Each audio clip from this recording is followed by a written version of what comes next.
नमस्कार, मैं कहकशा और आप देख रहे हैं लाइव 18 न्यूज़ हिंदी। चलिए नजर डालते हैं आज की खास खबर पर।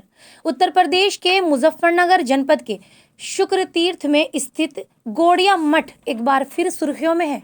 आश्रम में रहने वाले मासूम बच्चों के साथ यौन शोषण के आरोप में जेल गए आश्रम के संचालक बाबा भक्ति भूषण जेल ने जमानत मिलने के बाद भाजपा नेता और कई लोगों पर सनसनीखेज आरोप लगाते हुए प्रदेश के मुख्यमंत्री योगी आदित्यनाथ से न्याय की गुहार लगाते हुए कहा है कि अगर उन्हें न्याय नहीं मिला तो वे जल समाधि ले लेंगे। गौड़िया मठ के संचालक ने आश्रम पर असामाजिक तत्वों द्वारा उन्हें जान से मारने की धमकी और गौड़िया मठ पर अवैध कब्जा करने वालों के खिलाफ सख्त कार्रवाई करने की मांग की है। दरअसल मामला भोपा थाना क्षेत्र के शुक्र तीर्थ स्थित गौड़िया मठ आश्रम का है, जहां आश्रम के संचालक बाबा भक्ति भूषण ने एक पत्रकार वार्ता के दौरान भाजपा नेता और 2 अन्य लोगों पर आश्रम पर अवैध रूप से कब्जा करने और आश्रम संचालक को जान से मारने की धमकी देने का आरोप लगाया है। आश्रम में बच्चों के साथ यौन शोषण का मामला अभी मुजफ्फरनगर कोर्ट में विचाराधीन है। आश्रम संचालक बाबा भक्ति भूषण और उनके सहयोगी अभी कुछ माह पहले जमानत पर जेल से बाहर आए हैं। पहले तो मुझे षड्यंत्र करके 2020 में जेल भेजा माननीय उच्च न्यायालय ने। जो लोग मुझे गिरफ्तार करवाए थे उन पर टिप्पणी करते हुए मुझे जमानत पे रिहा किया। मैं बाहर आया तो मेरा सब यहाँ से रुपया नकदी सब नतारत था, सब लूट लिया लोगों ने।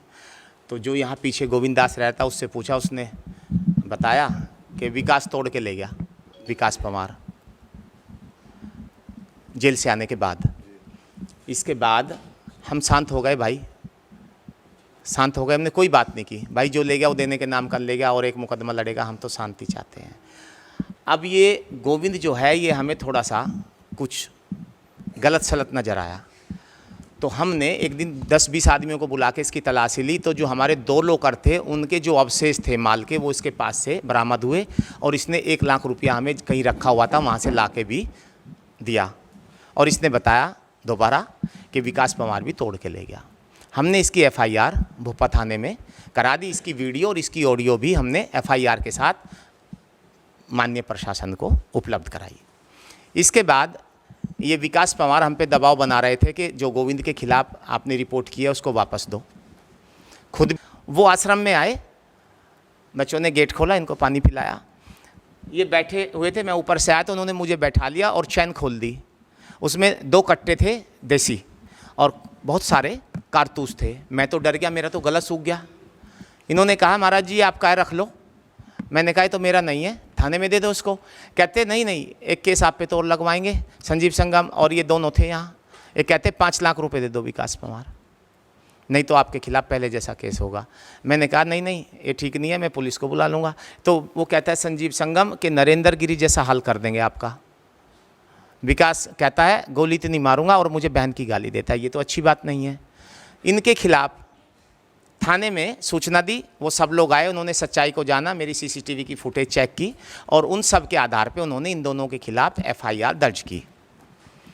अब ये लोग मुझे कहीं कहीं से धमकी दिलवा रहे हैं, तो मैं असुरक्षित हूँ और मुझे तो चारों तरफ अपनी मौत दिखाई दे रही है। और आज मेरे हार्ट में भी दर्द हुआ क्योंकि मैं डिप्रेशन का मरीज हूँ, पैनक्रियाटाइटिस का मरीज हूँ। मैं 70 यूनिट इंसुलिन रोज लेता हूँ, तो डर के मारे मैं तो खुद ही मर जाऊँगा।